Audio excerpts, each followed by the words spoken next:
28 mai, Job chapitre 9, chapitre 10, chapitre 11. Job prit la parole et dit, « Je sais bien qu'il en est ainsi. Comment l'homme serait-il juste devant Dieu? S'il voulait contester avec lui, sur 1000 choses, il ne pourrait répondre à une seule. À lui la sagesse et la toute-puissance. Qui lui résisterait impunément? Il transporte soudain les montagnes, il les renverse dans sa colère, il secoue la terre sur sa base et ses colonnes sont ébranlées. Il commande au soleil et le soleil ne paraît pas. Il met un sceau sur les étoiles. Seul, il étend les cieux. Il marche sur les hauteurs de la mer. Il a créé la grande ours, l'Orion et les Pléiades et les étoiles des régions australes. Il fait des choses grandes et insondables, des merveilles sans nombre. Voici, il passe près de moi et je ne le vois pas. Il s'en va et je ne l'aperçois pas. S'il enlève, qui s'y opposera? Qui lui dira, que fais-tu? Dieu ne retire point sa colère. Sous lui s'inclinent les appuis de l'orgueil. Et moi, comment lui répondre? Quelle parole choisir? Quand je serai juste, je ne répondrai pas. Je ne puis qu'implorer mon juge. Et quand il m'exaucerait, si je l'invoque, je ne croirais pas qu'il eût écouté ma voix. Lui qui m'assaille comme par une tempête, qu'il multiplie sans raison mes blessures, qui ne me laisse pas respirer, qui me rassasie d'amertume. Recourir à la force, il est tout-puissant. À la justice, qui me fera comparaître? Suis-je juste, ma bouche me condamnera. Suis-je innocent, il me déclarera coupable. Innocent, je le suis. Mais je ne tiens pas à la vie. Je méprise mon existence. Qu'importe après tout, car j'ose le dire, il détruit l'innocent comme le coupable. Si du moins le fléau donnait soudain la mort, mais il se rit des épreuves de l'innocent. La terre est livrée aux mains de l'impie, il voit la face des juges. Si ce n'est pas lui, qui est-ce donc? Mes jours sont plus rapides qu'un courrier, il fuit sans avoir vu le bonheur, il passe comme les navires de jonc, comme l'aigle qui fond sur sa proie. Si je dis, je veux oublier mes souffrances, laisser ma tristesse, reprendre courage, je suis effrayé de toutes mes douleurs. Je sais que tu ne me tiendras pas pour innocent. Je serai jugé coupable. Pourquoi me fatiguer en vain? Quand je me laverai dans la neige, quand je purifierai mes mains avec du savon, tu me plongerais dans la fange et mes vêtements m'auraient en horreur. Il n'est pas un homme comme moi pour que je lui réponde, pour que nous allions ensemble en justice. Il n'y a pas entre nous d'arbitre qui pose sa main sur nous deux, qu'il retire sa verge de dessus moi, que cette erreur ne me trouble plus, car je parlerai et je ne le craindrai pas.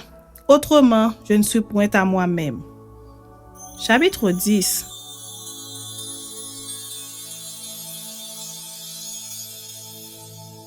Mon âme est dégoûtée de la vie.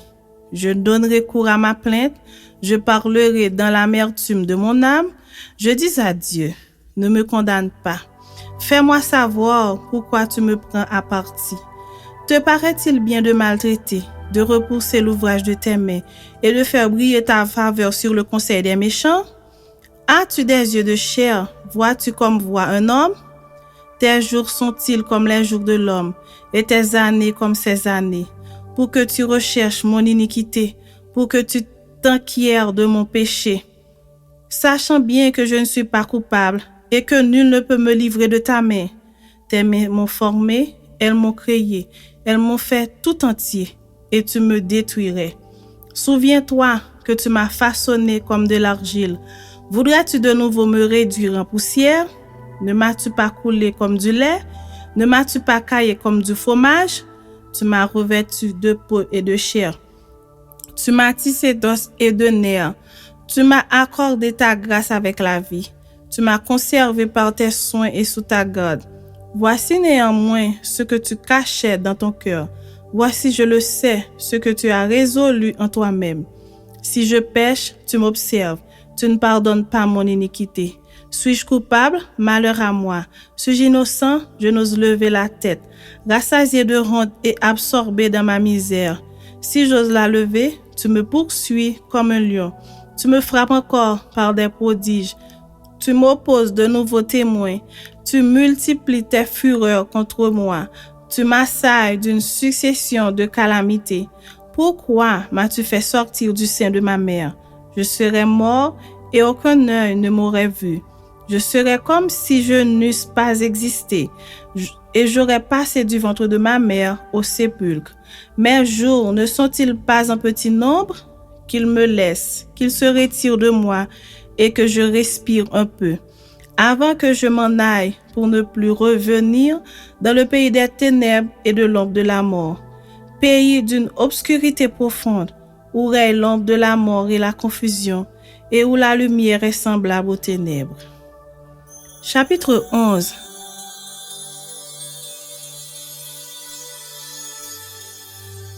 Sophar de Naama prit la parole et dit: cette multitude de paroles ne trouvera-t-elle point de réponse?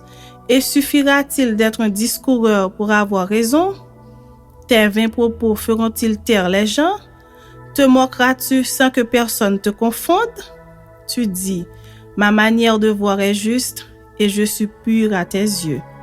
Oh, si Dieu voulait parler, s'il ouvrait les lèvres pour te répondre, et s'il te révélait les secrets de sa sagesse, de son immense sagesse, tu verrais alors qu'il ne te traite pas selon ton iniquité. Prétends-tu sonder les pensées de Dieu, parvenir à la connaissance parfaite du Tout-Puissant? Elle est aussi haute que les cieux. Que feras-tu? Plus profonde que le séjour des morts. Que seras-tu? La mesure en est plus longue que la terre. Elle est plus large que la mer. S'il passe, s'il saisit, s'il traîne à son tribunal, qui s'y opposera? Car il connaît les vicieux, il voit facilement les coupables. L'homme, au contraire, a l'intelligence d'un fou, il est né comme le petit d'un âne sauvage. Pour toi, dirige ton cœur vers Dieu, étends vers lui tes mains, éloigne-toi de l'iniquité et ne laisse pas habiter l'injustice sous ta tente. Alors, tu lèveras ton front sans tache, tu seras ferme et sans crainte, tu oublieras tes souffrances, tu t'en souviendras comme des eaux écoulées, tes jours auront plus d'éclat que le soleil à son midi, tes ténèbres seront comme la lumière du matin, tu seras plein de confiance et ton attente ne sera plus vaine. Tu regarderas autour de toi et tu reposeras en sûreté. Tu te coucheras sans que personne ne trouble et plusieurs cacheront ton visage, mais les yeux des méchants seront consumés. Pour eux, point de refuge, la mort, voilà leur espérance.